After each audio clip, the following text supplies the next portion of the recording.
Guy Podjarny. He's the CTO and co-founder of Blaze, and he's also the creator of MobiTest, which is a mobile performance measurement tool. And he's also a contributor to HTTP Archive Mobile, and he also works with Pat on web page test. He's a researcher of mobile web performance optimizations, maintains the Blaze blog, which is almost like the Khan Academy for performance optimization, where he does whiteboarding and explains concepts. And he's a frequent presenter in security and performance conferences and events. His Twitter ID is GuyPod. That's it. And he has a Google Plus account. And you can see that GuyPo has been working on laptops from a very early age, so almost 2 years old. So here's GuyPo. Thanks. Thanks, Ranki. So, hi everybody. Thanks, Ranki, for the intro. So yeah, the picture is my son is 2 years old, enjoying my laptop in the Google profile. So I'm here to talk to you a little bit today about mobile web performance. And basically what we'll do is I'll give a brief intro. I think it's probably preaching to the choir, but I'll give a brief intro about why speed matters and about why mobile web performance matters. And then I'll dig into our view of mobile web performance, or my view on how to split mobile web performance into the different aspects, the different attributes of what mobile is, and then what are the performance implications of each of those, and what can you do about it. And of course, then we'll summarize and open for question. So Ramki already did a lot of this intro. So I'm the CTO of Blaze. We, in a sense, we try to save you the need to know any of this by automatically making your site fast, by applying a variety of these optimizations. Work on MobiTest, which is today probably the only way to measure page load performance in a kind of reliable manner on mobile devices, on iPhone and Android, recently on BlackBerry. And yeah, in my spare time, if such a thing exists, I kind of research blogs and try to take advantage of sort of those two tools from the different aspects, the ability to manipulate websites and the ability to measure performance, to try and reach conclusions and understand what makes sites faster versus what makes sites, what doesn't. So this is just a kind of a ground setting. I think probably everybody here, I'm going to be using waterfall charts through this presentation a little bit to explain what is the effect of some of these optimizations. So you're probably all familiar with it, but basically, quick intro is just waterfall charts, visualizes the load of a page. Each line represents a resource, a request being made within the page, and a response. And the two lines that I will be talking about is page load time, which the generic sense is when the browser decides the page is fully loaded, the document complete, or sort of the load event where the browser stops showing any progress indicators, and the start render time, the point in which a user stops staring at a blank screen and something starts getting painted for him. So I'll just be using this through this presentation. So a little bit about why are we spending the cycles. So in general, users expect fast sites, right? Google is probably one of the bigger, if not the biggest advocate of this. This is one chart from an Akamai study. There's many others that show the majority of users are looking for websites to load in about 2 seconds, 3 seconds at most. And they have that high expectation, that fast expectation about the website loading. If they don't get it, they go away. They abandon the site. They go to a competitor site or a different site. The best illustration of that I can think of from my use cases is when I Google something up and I click the first result, and if that first result doesn't respond in a certain amount of time, I do back and I choose the second result. And I think that materializes in many ways when you browse around the web. So the longer your delay, the higher the abandonment rate. And again, that has been demonstrated in a variety of studies. I think this data is based on Forrester. It was published by Kissmetrics. If you do give them the fast sites, they reciprocate by giving you better business. And this is a study from Shipzilla. There's a variety of those where if you improve the site, pretty much any aspect of the business would improve, from conversion rates to repeat views, etc. And as well as a fast site tends to be a leaner site and therefore makes better use of your infrastructure, uptime is better, your costs are lower, etc. So switching a little bit to mobile, a parallel trend is mobile browsing. Mobile is clearly growing. Within it, mobile browsing. These are some big examples where, on Facebook, their mobile site accounts for 19% of the traffic. On Twitter, 14%. Financial Times just sort of did they abandoned apps and they created an HTML5 website, and they have 700,000 active users on it. So there's a lot of different indicators showing how mobile browsing is growing. And the users are not really cutting us slack for the fact that it's mobile. They're expecting similar performance on mobile to what they get on desktop. This is a study by Gomez, and what it does is it demonstrates. They asked users, it's the flip question, say, do you expect your desktop performance to be better or worse than your mobile performance? And in a nutshell, the majority of users, the vast majority of users, expect websites to perform equally or better on their mobile phones than they do on their desktops. So basically, we have that expectation. That expectation is growing. And again, the best illustration of that is your iPad on a Wi-Fi network, right? You're browsing, you're sitting at home, you're opening your iPad, you want to browse the web. There's no really, the expectation is that the browsing experience would be equally good, if not better, to that you would get on your desktop or your laptop. And once again, if you don't do it, they would abandon the site. And the numbers are similar. Sometimes they might give you, this is not exactly consistent with the previous data. Maybe they give you a second more, but generally they would expect those fast sites. So we aim to make sites faster, and we need to make mobile websites faster, and the reason is to basically help the bottom line. When we talk about performance, there's a variety of components to a performance of a web page. Loosely speaking, we're splitting that up into front-end and back-end time, a little bit simplistic, where back-end is the generation of the web page, the HTML page, so that includes the load balancers, the database access, getting the HTML page, generating that, and sending that down. And the front end is everything that happens after, which primarily talks about network time and about browser time, the processing time, the networking time. So today I'll be talking about front-end performance and how to accelerate that. And that is also specific to, it depends on the mobile components more than the back-end, which is the same for mobile and desktop. Okay, with all that intro, that's just background to be, why are we here? Why are we spending time on this? Into a little bit about what is mobile. So what is mobile is kind of a pretty philosophical question, or I don't know if philosophical, but a hard question. Specifically for performance, I find the best way to split mobile up is to talk about the mobile network, mobile hardware, and mobile software. And that helps address questions like, is a laptop with a rocket stick, is that mobile? Is an iPad on a Wi-Fi network mobile? And the answer is, each of them represents an aspect of mobile. Some of them mobile software, some of them mobile hardware, and some of them a mobile network. And each one of those comes with its own baggage, its own performance implications. And basically through this presentation, we'll talk a little bit about each of those components and what it means for performance. Feel free to interrupt me with questions through the process. No need to sort of wait for the Q&A. We can have the longer conversations at the Q&A section. Okay, so all of that is just background. Now digging into the meat. Start with mobile networks. So the problem with mobile networks is they're slow. When you compare stats about download speeds, about upload speeds of mobile networks, they range, mobile is very inconsistent, but they range between 9 times slower, 5 times slower. They're very, very variable if you're going to be browsing in the middle of the day when you're standing by the antenna versus, out in the country or at nighttime from your home. Numbers vary a lot.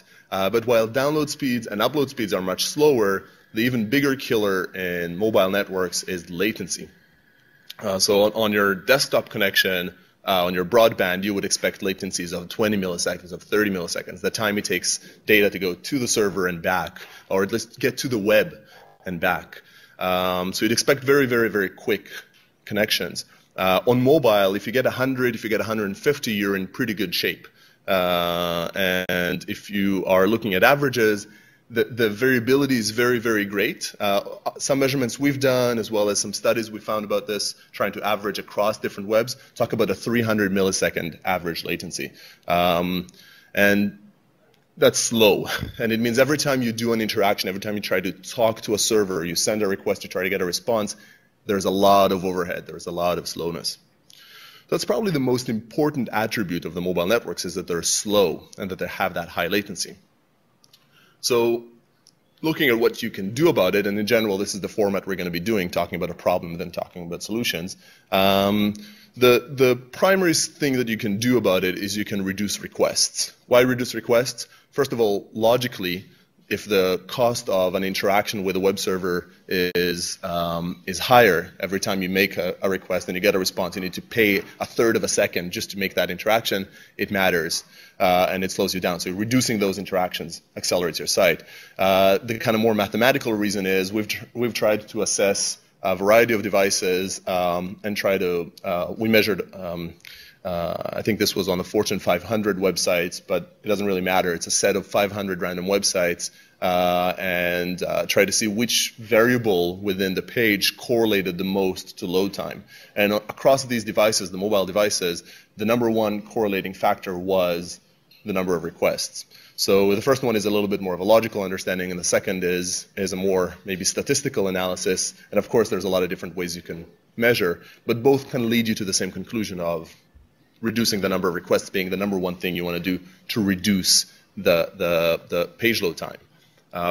And of course, the second thing you want to do, which is a little bit more intuitive, is reduce bytes, right? If you need to download a megabyte, it's going to take you more time than if you need to download 100K. That's a little bit more intuitive. Yep. So a question regarding the latency. Do we expect the latency to go down in the next 5 years, like the new radio technology? With LTE and those components. Well, so the question is whether we expect latency, whether we expect the latency problem to be temporary, or whether we expect that as cellular technologies improve, it'll go away. I guess I don't have a crystal ball, but some initial studies on LTE show that the latency is still significantly higher on LTE than it is on the broadband environments. So I think the gap would always exist. And it's also logical, there's more interference, and you can only optimize the communication channel so much as compared to broadband. So they will improve, but they would probably still, when you talk about mobile versus desktop and the mobile network versus broadband, the gap would probably persist. Yep.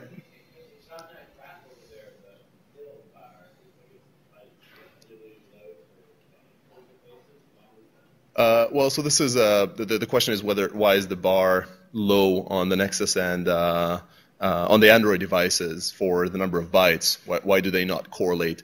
So I don't have sort of an exact answer. This is sort of the results that we got. Our interpretation of it was that there's other variables. These are the variables that correlate the most to page load time.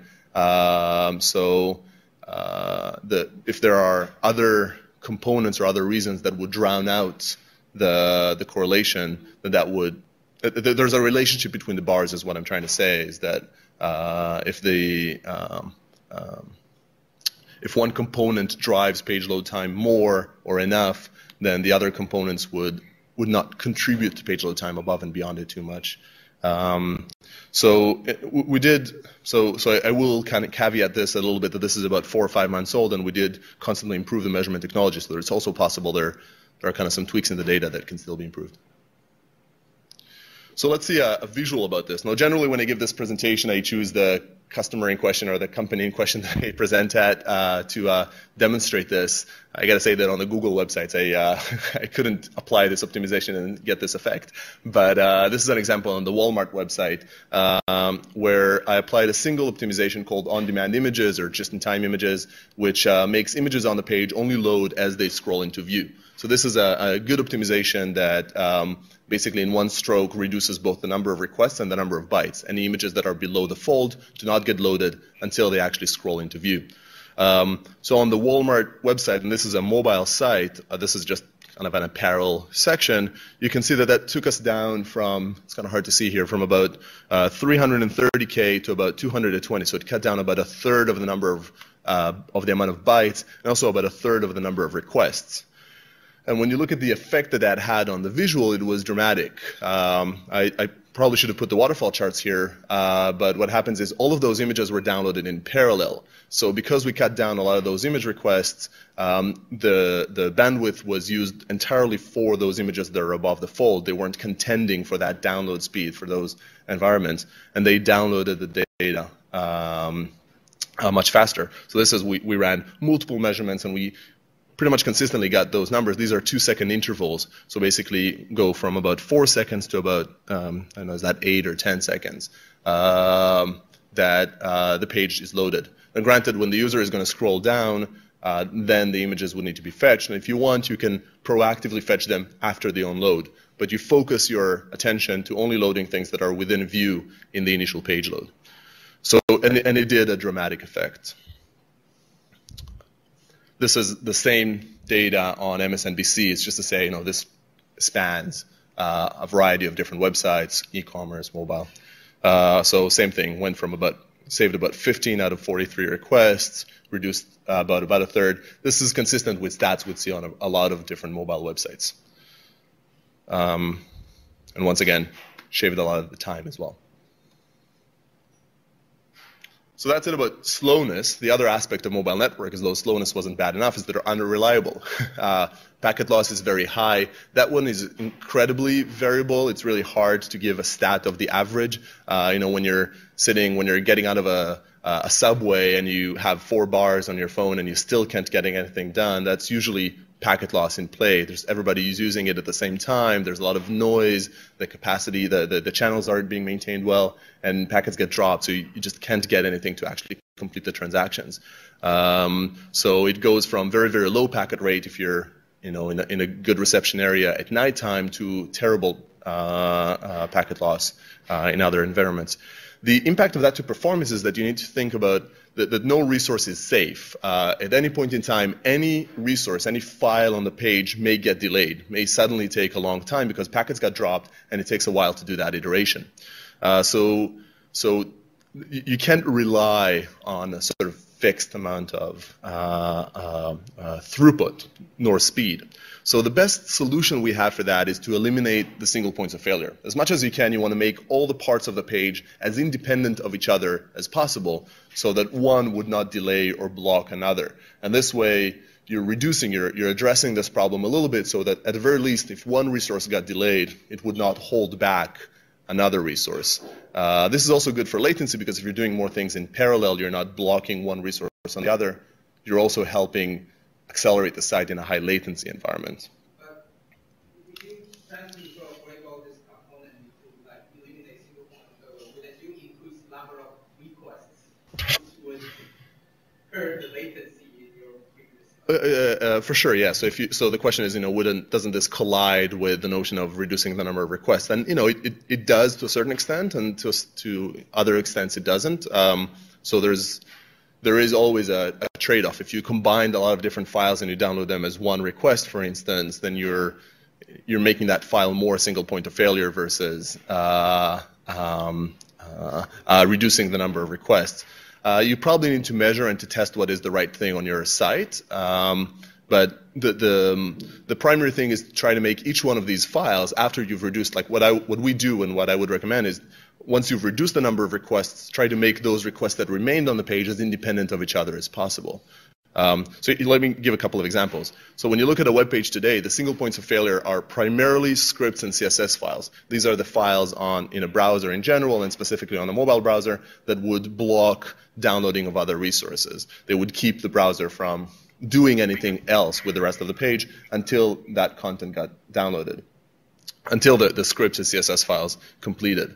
Iframes and fonts in various settings are also blockers. Single point of failure might be the right point. Maybe the word is kind of blocking resources. Either way, those are resources that would delay other resources until they get downloaded. Nothing else does. So the solution or the way to address this above and beyond reducing requests is to just make them not block. You can use asynchronous JavaScript to make scripts download without blocking other resources. So download them and execute them with your own simple inline scripts without blocking other resources on the page, so not the naive script source links. You can do a similar thing with CSS, where you can make the body set the body to visibility none if you don't want kind of unstyled content to show up. Download the different CSS files, and then once you got all the CSS files, turn the body visible. But in both of those cases, you haven't really accelerated the scripts or the CSS files themselves, but you kept them from delaying other resources. So here's a visual. It's a little bit hard to see the page on the New York Times website on what async JavaScript alone does for the initial render time, talking about those single points of failure. So what this does is I've only applied asynchronous JavaScript to this page. So JavaScript and scripts are not blocking the rest of the content on the page. And while the load time at the end is the same, and this is about 12 seconds, the load time is the same for both cases, the user experience is drastically different. In the first experience, the script got downloaded. It's hard to see, but there's a little bit of text over here at the top, and then there's a script that generates a couple of ads here at the top, so they get downloaded after, and then a script is going off and it's fetching another piece of ad that's showing up here and will kind of render over here. So every one of those scripts delays the rendering, delays the downloading of the resource. The user experience is that much worse, instead of at around 4 seconds getting the bulk of the page and then getting the data filled up. And when you look at kind of a snapshot of the film strip, of the waterfall chart, you can basically see these stairs, these blockers that every time download or block other resources. Yep. So this assumes this is an analysis. This is sort of worst case analysis where all of these has been being loaded on, right? So, and how does this typically play out in the real world where you have resources like this and expect that super optimization mechanisms that typically the cache is really amortize that over time? Yeah, so the question is how does this get affected by caching? I mean, what if is the situation in the real world that a lot of these resources are cached and therefore maybe it's not a big deal or the impact is not as drastic? I have a whole slide about mobile cache sizes, which is a whole pain point by itself. So I don't know if on mobile the expectation that they will be cached is better, but also if you make scripts asynchronous, you're not really getting in the way of caching. You're still going to take advantage of caching. So maybe you're not optimized. Maybe there are scenarios in which this is not a problem, but there are many scenarios where it is a problem and will get optimized.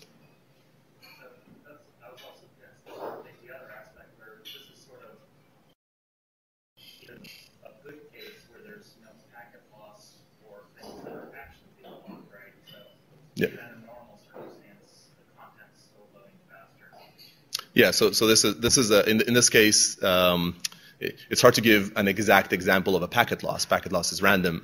This actually demonstrates the latency impact, maybe, or the just the blocking effect of the resources. So you're downloading more in parallel, as opposed to packet loss. But it's the same effect that could happen if scripts got delayed. I guess my point is that if scripts got delayed, they would push off any rendering on the page. While if you used asynchronous JavaScript, if a script got delayed, the bulk of the page would still be rendered.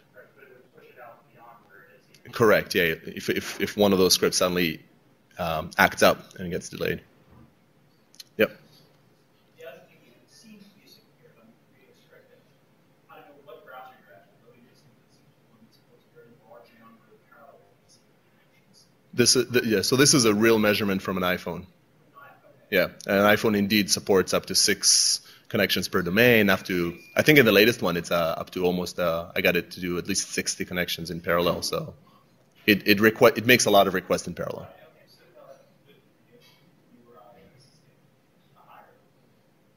So I know that Android limits the number of connections more, and it's true that if the number of connections becomes the bottleneck, you've got a different problem as opposed to making things asynchronous. So that one was a specific example, just to kind of do a bit bigger example. We tried to I grabbed the top 10 mobile news sites and just ran the same experiment on them, running asynchronous JavaScript, looked at the start render time, and this is sort of a similar take on the same bit of info. As you increase the latency, and this was us simulating latency, so again, a little bit more latency than single point of failure, but it's the same notion, the same problem. The start render doesn't get very affected if you're making scripts asynchronous, if you're not blocking the entire rendering because of those scripts that need to get fetched and performed and executed. So that's probably the other aspect, or the second aspect of mobile networks. Now, this applies not just for mobile devices, right? This is also for your laptop browsing over a Rocket Stick. The last thing I'll talk about is the mobile, about mobile networks is the non-persistent channel. So mobile networks have a limited amount of spectrum. Mobile devices have a limited amount of power. Those components combined make mobile devices, mobile clients, and mobile cell towers not maintain a constant communication channel. If you're picking up your phone out of your pocket and you create a new connection is getting established to the cell tower just to get a single byte through, and that has a toll that takes a couple of seconds to set up.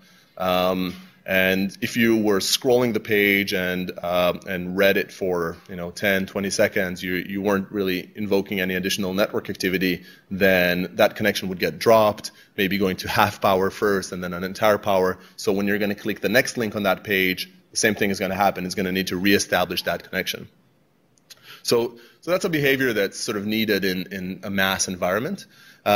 You as a website owner don't really have much to do about this when somebody just picked up their phone and loaded the first page. But what you can do is you can try and maintain that connection alive as the user browses the site before they're going to click to accelerate the next click they're going to do. So if you are browsing the page and you're going to click another link, you save the user a second or two once they click that link from loading if you maintained the channel communication alive. So this is a little bit of a kind of a bad network citizen type of behavior. It means that you're going to do an AJAX dummy request that's going to run every couple of seconds to the cell tower and just get like a 1 pixel bogus response, and all you're doing is you're maintaining that communication channel alive to the cell tower. It's a little bit of a gray area. You're kind of cheating, like with the TCP fast start, right? Everybody's concerned about if everybody does this with the internet meltdown, right? So same thing here. My view on it is it's not a big deal as compared to video streaming, compared to online gaming on your phone. All of those components, doing a very lightweight AJAX request every 2 seconds while the user is actively browsing the page is probably a drop in the ocean as compared to those, both from a battery consumption and from a kind of cellular consumption. But you're optimizing for your use case. That said, I would suggest that you put some time out in your page about it and you don't keep doing it forever. So we go with 2 minutes. Sort of something you can do. The exact times of how long does it take to establish a connection, how long does it take for an idle connection to get dropped, seems to vary by devices, by carriers. 2 seconds, 2 or 3 seconds seems safe to maintain that connection alive. Actually, we have a thorough discussion on this topic. That's actually causing power issues just by sending all these little packets. And in fact, the latest Android release actually would kill all the persistent connections once the page is loaded. Fully loaded. Just to avoid any further packet that waits after radio. Right. So yeah. So the comment is that the power consumption is actually quite significant.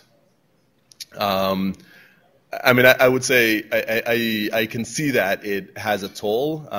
We tried to measure it. It was kind of hard for us to really get a good estimate on how much impact does it make. Logically, we thought it wouldn't be a big deal. But I do agree that this one is a little bit of a gray area from a kind of cleanliness perspective, because there's a reason that those connections have been made ad hoc.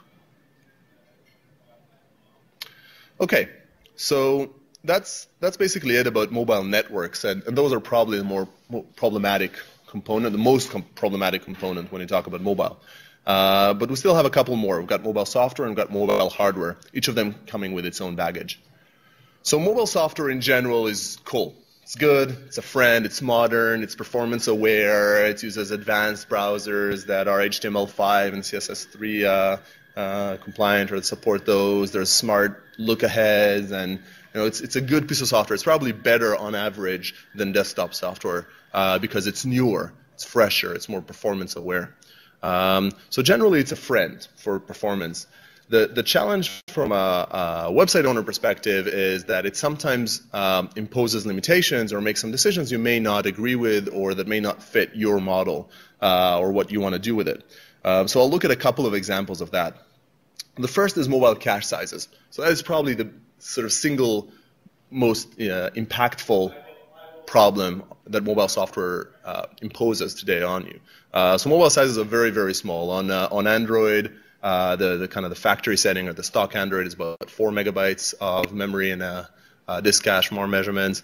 On the XOOM, Motorola changed that, it went up to 20, but generally it's still a very small piece of cache. And from what we can tell, that's both memory and disk cache. On iOS, memory cache goes to pretty significant sizes, but it's very, very volatile.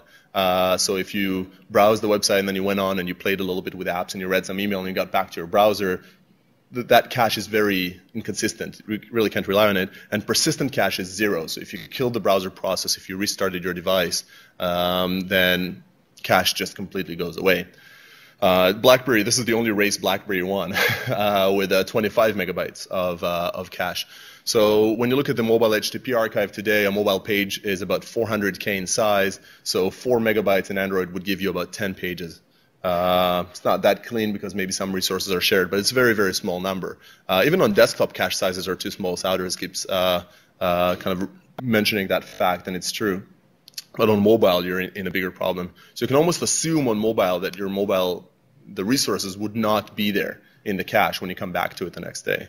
I know there's smarter eviction policies that are being played. I know that Android tries to maintain kind of far future expiry components on top of older ones, and that browsers are attempting to do things now like prioritizing JavaScript and CSS in the cache versus images or things of that nature. But this has been sort of supported in some of our measurements on trying to see the real cache status on our own website. But it also is just very small sizes. So what you can do about it, and this has sort of a side benefit as well, is that you can use local storage instead. While mobile cache sizes are small, pretty much all the mobile devices today offer you local storage. They give you 5 megabytes. It's really 2.5 megabytes in text because UTF-16 characters take 2 bytes each of data. And that data is dedicated to you. It doesn't go away easily. It's actually even manually often pretty hard to clear. And you can use it to store primarily CSS and JavaScript files and cache them yourselves. You need to do a little bit more work to get this done. The advantage of it is you're using this space in a way that is fits your needs or your support, or whatever makes sense for your website. So you can store the things that are most impactful for performance, and you can manage that. The other side effect of that is you're creating what we call a scriptable cache. So you're creating a cache that you have script access to. So you can do smart things like what we call adaptive consolidation. So you can download one file and then store fragments of it in the cache as individual items, so that when you go to the next page, you would know that, you know, if only one piece of the file is different, you only fetch that piece. That's sort of a good way to reduce the requests without really interfering with caching. So using local storage is more effort, but it's a dedicated cache. It would be robust. If you restart the device, if a user browsed 1,000 websites and came back to your site afterwards, generally it will be there. And it also helps you with giving you that scriptable cache. I do hope that browsers over time, maybe the Android browser can lead that, would give you that scriptable access, because then you can do smart things with it. The next piece about, yeah, sorry.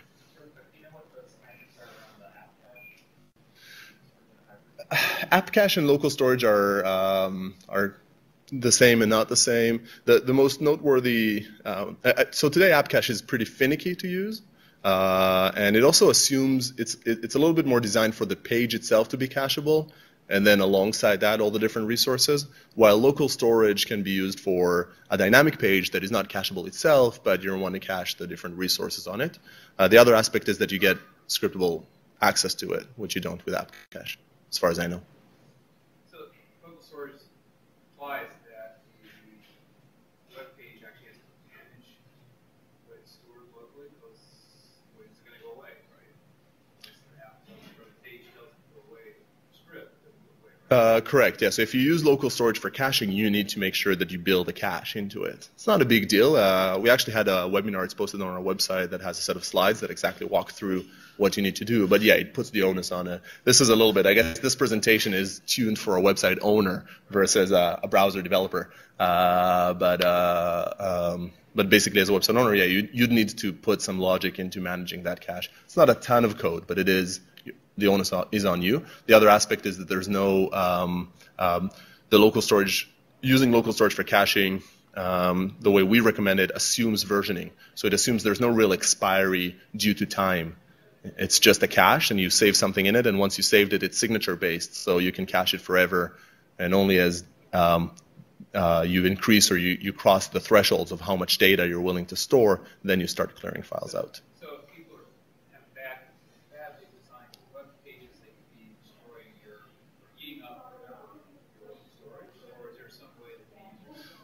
So local storage is not a cache from a browser perspective, and therefore, if people, it has quota limitations, so it can only store up to a certain amount of data.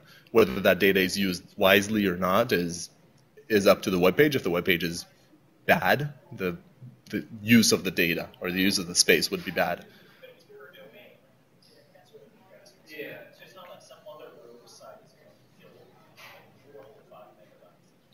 Yeah, the quota is per top-level domain. So the next important software difference between mobile and desktop is pipelining. HTTP pipelining, the idea of sending multiple requests on a connection at once without waiting for the response and then waiting for those responses to get back, is an idea that's been around for a while, since HTTP 1.1. And it's barely used on desktop. It's enabled by default on Opera, and it's an option on Firefox, but it basically is non-existent on desktop. On mobile, Android uses it, at least the stock Android. Opera uses it, and now with iOS 5, iOS uses it. So it is much more prevalent, and it actually accounts for the majority of browsing. 65% worldwide, probably more in North America. So you definitely want to acknowledge that, or you want to sort of be aware of it. It's a difference between mobile and desktop. The single biggest risk about pipelining when you're building your own website is kind of the head of line blocking, the idea that you would be sending a request for 3 resources. The first one would be slow, the next 2 would be fast resources, but the slow resource would delay the next ones. If the first resource took 3 seconds, 5 seconds to return, the next ones could be immediate. It doesn't matter. It's still going to take you the 5 seconds until you get those back. Now, there's no way that I know of to kind of tell the browsers, don't combine these components in a pipe, etc., except putting them on a different domain. So the best suggestion I have for how do you handle that as a website owner is separate out the dynamic pieces and the static pieces to different domains. The browser would not pipe requests to different domains on the same connection. So you kind of have a fast.foo.com and a slow.foos.com, or a possibly slow .foo.com, and you put the dynamic resources in the fast one and the static ones in the slow. It has the disadvantage maybe of creating yet another connection, or you're going to another domain. On some browsers, like on iOS, that's sometimes even an advantage. On Android, it would basically, the max connection limit is the same per domain and for the entire device, so it's a little bit neutral. But it at least addresses this problem. The other aspect is you want to make sure different browsers have different heuristics for how do they identify whether pipelining is supported. Sometimes it's per connection, sometimes it's per server, sometimes requests are first being put into a pipe and then distributed across connections, sometimes the other way around. So we have detailed blog posts that dig into all the different browsers and how they do it. And then on Android, it also varies by manufacturer. So this is just an example of it on the Galaxy S. The Galaxy S has been modified to allow 12 connections 12 connections in total as well as per domain. It may pipe as many as 6 requests on a single connection. This is just a screenshot of a TCP dump, Wireshark, of capturing that data. And then, again, those other details about whether data gets put into a pipe or a connection first. So yeah, and I guess I already talked about this. So you basically want to make sure you support pipelining, and I would sort of suggest separating out the slow resources and the fast resources, the different domains, to address the head of line problem. I know there's protocols like Speedy. I think they're better conceptually than HTTP pipelining. They're not the reality today. They might be the future. They're not the reality today. It's probably going to be a while before they become the reality, both from a web server infrastructure perspective and a browser support infrastructure. Specifically on mobile today, no browser, maybe except for this Kindle Fire now building on it, supports it publicly. Right? Sorry. Last piece is mobile software is that there's too much of it. And this is a little bit the despairing part of the presentation. So there's a lot of OSs. If you're a website owner, you're looking at this. There's a lot of OSs. There's a lot of different browsers. There's very little visibility. Even Android that's open source is sort of open source by delay, in a delayed manner. And the vendors, the different device manufacturers can change things, and they don't advertise that. It changes frequently. I don't remember the exact number of Android versions recently, but just in October, we got a new version of iOS, BlackBerry, Android, and I think even Nokia. So it changes all the time, and there's very little visibility and understanding into it, kind of less tools. This is just a snapshot that says even in Android, so it beyond the high-level split like iOS, Android, BlackBerry, within Android it actually varies quite a bit. This is just a kind of a thread snapshot of this Samsung Galaxy S, the Samsung Nexus S, and the Motorola Zoom, and just specifically on the number of connections aspect, it's really hard to see it in kind of this world, but the Galaxy S opens up to 12 connections, seems to have a thread per connection. I guess you guys probably know this better than I do. The Nexus S seems to adjust to works the same as the simulator, and opens 4 connections, again, a thread per connection, and uses pipelining, while Motorola decided to scrap all of that and go to a more classic desktop browser, no pipelining, no thread per connection, and support up to 35 connections. So even within Android, and this is just a snapshot, you're not guaranteed that an individual device has it. So, well, this is again another example in Android, with also website owners have the possibility, or kind of the challenge of identifying Android tablets, which is difficult. And we've done a study and we saw that basically, at least as of a few months ago, the Motorola Zoom pretty much always got the same sites that the Nexus S did, while the iPad would often not get it. So they would very often get a mobile site, and that's a bad user experience. I'm hoping these things get improved, but it's hard from a website owner's perspective to separate out. It's not the same as just looking for the word iPad in the user agent.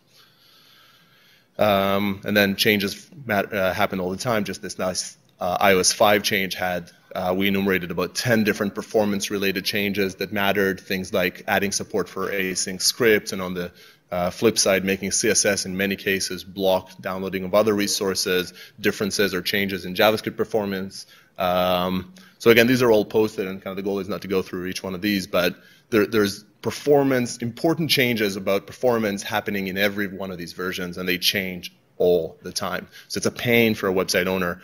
Now, unfortunately, I don't kind of have a magic solution to to this as a website owner. All I can say is focus. Try to make sure that you focus on the right platforms, the right devices for you, Android and iOS in North America, Opera and BlackBerry a little bit more when you talk about globally. So this is just browser stats from the last 3 months showing Android, and then this one and this one is iOS. It's iPhone and iPod Touch. What exactly is that on the XSS? These are percentage market shares of browsing based on statcounter.com. Browsing sessions, like how much of the kind of browsing activity is browsed pages or browsed data. I'm not entirely sure if it's pages or data, but it's browsing activity as opposed to number of units out there. And this is only on tablets? This is mobile browsers in general. iPad doesn't really populate anywhere up here, so I'm not sure if they measure iPads. But the iPod Touch shows up and iPhone shows up. So I think either way, iOS is already important enough for you to optimize for it, and iPad is obvious one. Yep. So I have a related question, but about HTML5. And I'm curious, we hear a lot of good stuff about HTML5, how it's coming, and Yeah. will work really well. But I'm curious, with all this fragmentation, are you seeing that issue with HTML5 with that? Are you seeing a lot of HTML5 in mobile? So the question is, how does HTML5 play into this world of fragmentation and get supported? So I think the HTML5 standard is not as standardized as we would want it, but what really varies is not about people's interpretation, but just about the support level. So the fragmentation does matter because you can't assume the same level of support of HTML5 across the different devices. So it's just about needing to, either you settle for the least common denominator and kind of only use things that are supported across browsers, or you need to get fancy and use the features available to you where it is, like you do with Async. I'd say in general, HTML5 is a good thing to help address the fragmentation by creating a standard, but because it's not fully supported by anybody, it's not really fully defined even yet, then sort of not an entirely full solution.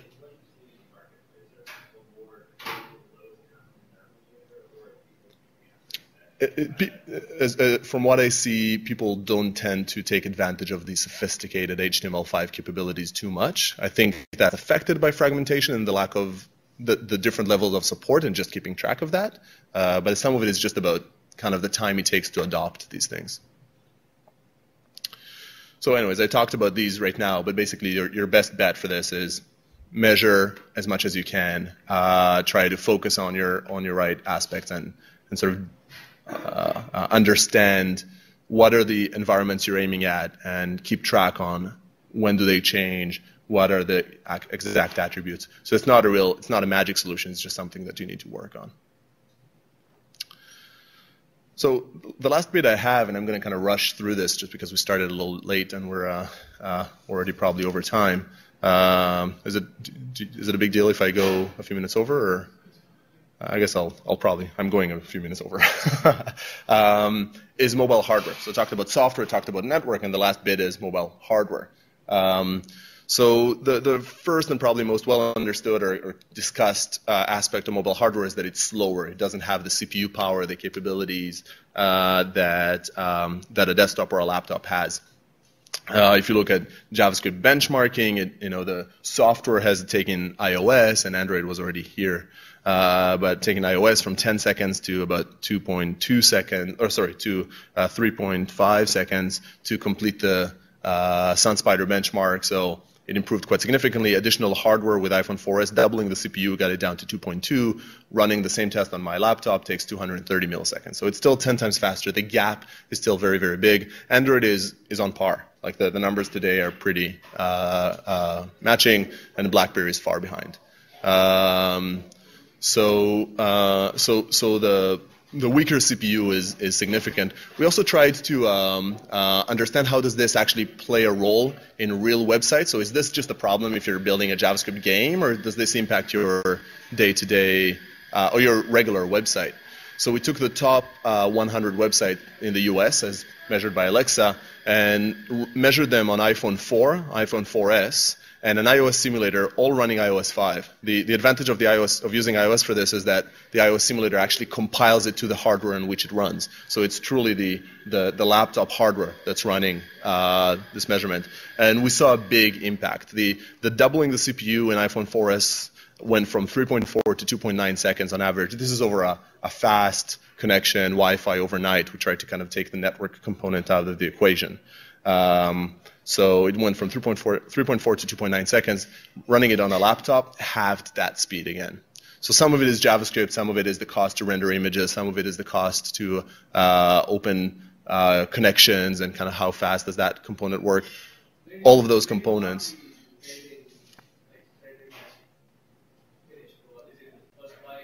This measurement isn't for rendering, it's for load time, and it's basically the point in time the browser told you, so it's the load event in the browser. That may or may not reflect the right load time for that page, but either way it's consistent across these three different devices. So it's all iOS 5 running just on different hardware. So it matters for a regular website as well. So I'm missing a slide about what you can do about it that I had here, and I keep forgetting to unhide. But basically what you can do about it is, as much as you can, you should avoid JavaScript. that's a good option. It's not a good option for hardware, like for tablets, for iPads, where you need the rich content. It's a little bit of a better option for your smartphone. But you definitely want to try and reduce your use of JavaScript. It's not just JavaScript, it's also things like reflows, like putting an image. If you add components or you change the visual elements in a significant manner, you inject some big node at the top of the browser, or you inject div elements across the page, you're causing the browser to re-render. Trying to kind of reduce that or reduce the complexity of it is not trivial. The easiest thing you can do is just try to eliminate JavaScript or reduce JavaScript. Since you can't eliminate JavaScript, the second best option is to defer JavaScript. Try to push that off. Try to make it run after the page load, not have it block anything during the page load time. My apologies for kind of not having. I have a slide that kind of demonstrate those, but I think that is probably the aspect that is most well understood. Second aspect of mobile hardware is that it's smaller. Kind of needs to be to get into your pocket or to carry around, to be mobile. And by being smaller, we're talking primarily about smartphone and tablets form factor. The smaller devices are a design challenge, but for performance, they're an opportunity. There's nothing slower about a smaller device. It's an opportunity. You can create a lighter weight website. Even if you don't create the lighter weight website, what you can do is you can adapt to the size. So the most obvious example of taking advantage of the smaller screen sizes is called responsive images, and the idea of resizing your images to the display size. And it can make a very big impact. This is an example from the Lonely Planet website, where if you just take one of these banner ads that they have here at the top, not banner, but kind of the main images, the full resolution image is 50K. It's a pretty sizable image. If you reduce that to the resolution that an iPhone 4 can present, it's 480 pixels, you cut 60% of that size. If you go to what 3GS can present, you're going to 10K, you're halving that again, and you can go further. So this is a pretty rich page, and you can basically, even on the high resolution of an iPhone 4 and the equivalent Android devices today, you're still cutting the page size by a third, let alone on older devices. The iPad resolution is actually lower than the iPhone 4. So on some tablets, you'd be gaining more or equally the same. And if you go for a higher resolution, you're not really gaining much. If you want to be very, very advanced, what you could do is you could load the full resolution images on Zoom, just in case you want people to really, if you're kind of finicky about the quality of image that you're displaying.